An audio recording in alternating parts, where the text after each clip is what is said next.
Jules Charles Ernest Billaudot, plus connu sous le nom du mage Edmond, reste cependant méconnu de nos jours au XXIe siècle, alors qu'en son temps, au XIXe siècle, malgré sa très grande discrétion, était un homme très connu.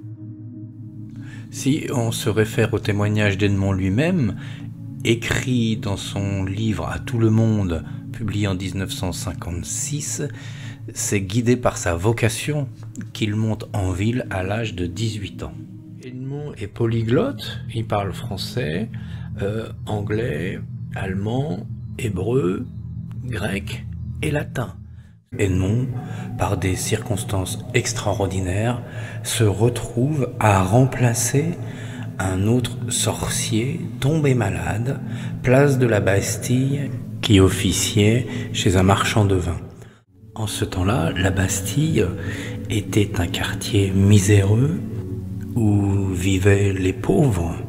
L'endroit portait encore les stigmates de la Révolution française. Puis le destin lui est favorable en lui offrant l'opportunité exceptionnelle de prendre la place de sorcier à Mabille.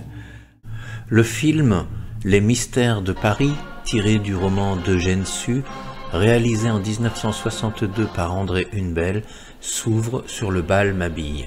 Cette reconstitution nous fait directement plonger dans l'univers aristocratique dans lequel Edmond œuvre. En voici un court extrait.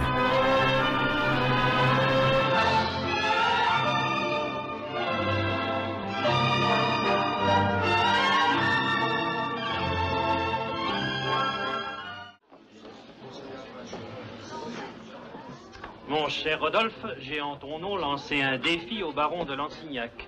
J'ai soutenu que ton équipage était le plus rapide de la capitale. Et le baron prétend que ses chevaux sont imbattables. C'est bien, puisque nous devons tous finir la soirée chez Rodolphe. Je vous propose de nous y rendre d'une manière originale et rapide.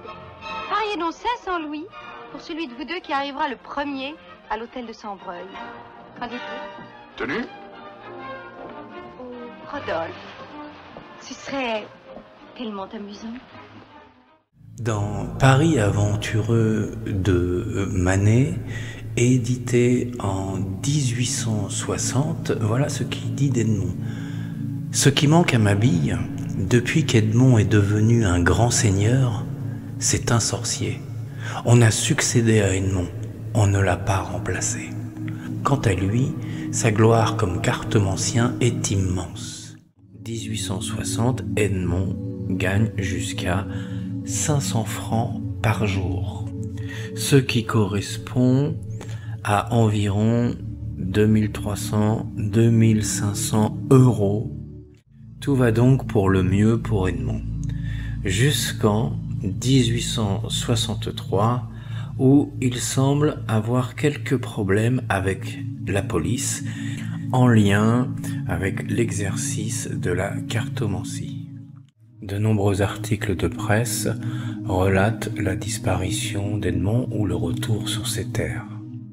Le Petit Journal rapporte ceci. On insinua qu'Edmond avait été imprudent. Edmond avait interrogé les cartes et leur avait fait dire des choses plus ou moins séditieuses. La Semaine religieuse de Lyon écrit « On lit dans l'Internationale. À Paris, l'autorité vient d'interdire l'exercice de la sorcellerie, de la magie, de la divination au sorcier Edmond, très connu dans le quartier Saint-Georges qu'il habite et très en vogue dans la plus haute société. » L'imprudence d'Edmond, évoquée par le Petit Journal, est finalement révélée par Marie Barkitchev dans son journal. Marie Barkitchev évoque l'exil du cartomancien de Paris par l'empereur pour une prédiction. Après un exil de 3 ou 4 ans forcé, à la date du 18 septembre 1867, le Figaro annonce le retour d'Edmond. Le célèbre cartomancien Edmond avait depuis quelque temps disparu. La désolation était au comble dans le quartier de Notre-Dame de Lorette et les clients du fameux devin ne savaient plus guère à quelle carte se vouer. Ces désespoirs nombreux vont se changer en sourires à la nouvelle que voici Edmond est à Paris. Le Petit Illustré, et notamment le Figaro, annonce le retour d'Edmond en tant que chiromancien, la cartomancie lui étant interdite. Il vient donc s'installer dans les quartiers du pouvoir de ceux-là même qui l'ont condamné à l'exil. Et chose surprenante, il se rend indispensable auprès de ces gens. Des aristocrates, aux grands bourgeois, aux politiques, bonapartistes, royalistes, républicains, de Napoléon III à Gambetta, en passant par les artistes et les intellectuels de l'époque, tous le solliciteront. Et cela malgré les prix exorbitants qu'il leur fait payer pour une consultation. Durant la guerre et l'épisode de la Commune, il n'y a pas de trace pour le moment d'Edmond à Paris. Cependant, il écrit un livre, un manuscrit, les tablettes égyptiennes d'un astrologue. Il est signé Ernest Billaudot. Mais cette signature pose problème. C'est bien la seule et unique fois que Edmond signe ainsi. Edmond est très orgueilleux. Tout ce qu'il produit, il le signe et il y tient vraiment.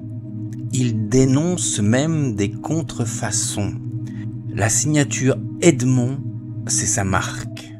Le journal Le Gaulois évoque, sans la nommer, une consultation qui aurait eu lieu en 1872 entre Edmond et l'impératrice Eugénie après que Napoléon III fut prisonnier.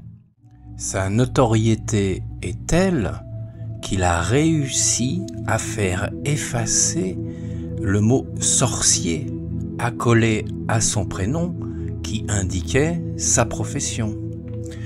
Du reste, sur sa carte de visite, il n'y a ni nom ni profession, juste un prénom et un logo. Au printemps 1881, Edmond s'éteint en sa demeure, à la chapelle Vieille-Forêt, à l'âge de 52 ans, comme son père. Edmond aura passé toute sa vie à étudier l'astrologie, la chiromancie, la cartomancie, les nombres, les textes sacrés, essayant de les relier aux saintes écritures avec une foi sans pareil. Dans la 4e et dernière vidéo consacrée à Edmond, nous essaierons de percer un peu plus le mystère Edmond. Nous regarderons d'un peu plus près ses travaux et l'héritage qu'il nous a légué. Nous feuilleterons quelques-uns de ses livres et manuscrits. Nous verrons également sa pratique professionnelle, c'est-à-dire ce qu'il proposait à sa clientèle. Et en dernière partie, nous démêlerons le vrai du faux de quelques questions que vous m'avez posées afin qu'il soit rétabli quelques vérités.